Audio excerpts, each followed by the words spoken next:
Ciao amici di Business Taliančina Online. V dnešnej lekcii taliančiny vám chcem priblížiť a objasniť dva výrazy, ktoré vám pomôžu orientovať sa s vašimi talianskými partnermi a priateľmi a všeobecne pri styku s týmto jazykom.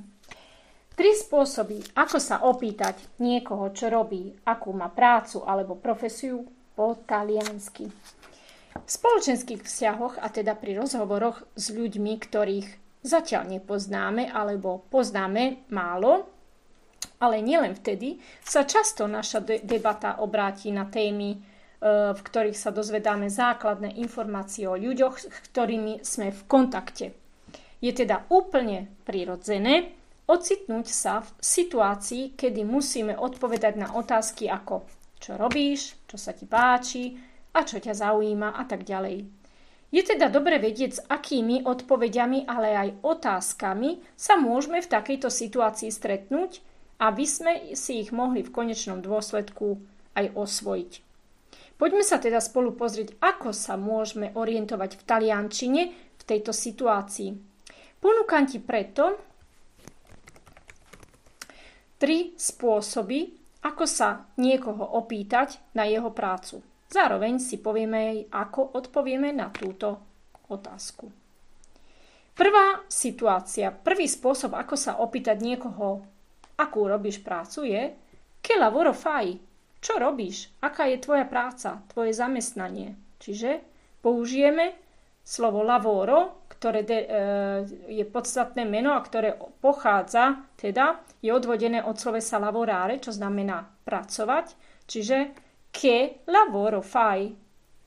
V tomto prípade môžem odpovedať pracujem ako, čiže lavoro come, responsabile, barista, postino, imbianchino, cassiera a tak ďalej. Druhý spôsob, ako sa opýtať niekoho, akú robí prácu, je di cosa ti occupi, čím sa zaoberáš. A v tomto prípade môžem odpovedať vetou mi occupo di marketing, vendita, lavori d'ufficio, di distribuire la posta, di fare barista a tak ďalej. Tretí spôsob, ako sa opýtať niekoho, akú robí prácu, je qual è la tua professione? Čiže aká je tvoja profesia? A v tomto prípade môžem odpovedať slovesom fare plus profesia, čiže upresním profesiu, ktorú vykonávam. Čiže faccio il direttore, faccio il medico, faccio il dentista, il muratore, l'elettricista, la segretaria, la commessa, l'infermiera a tak ďalej.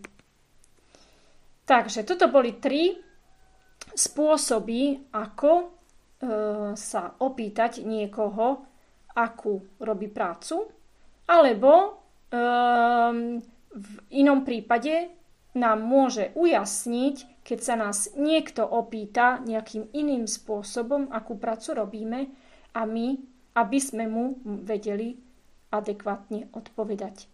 Takže toto by bolo všetko na k dnešnej lekcii taliančiny.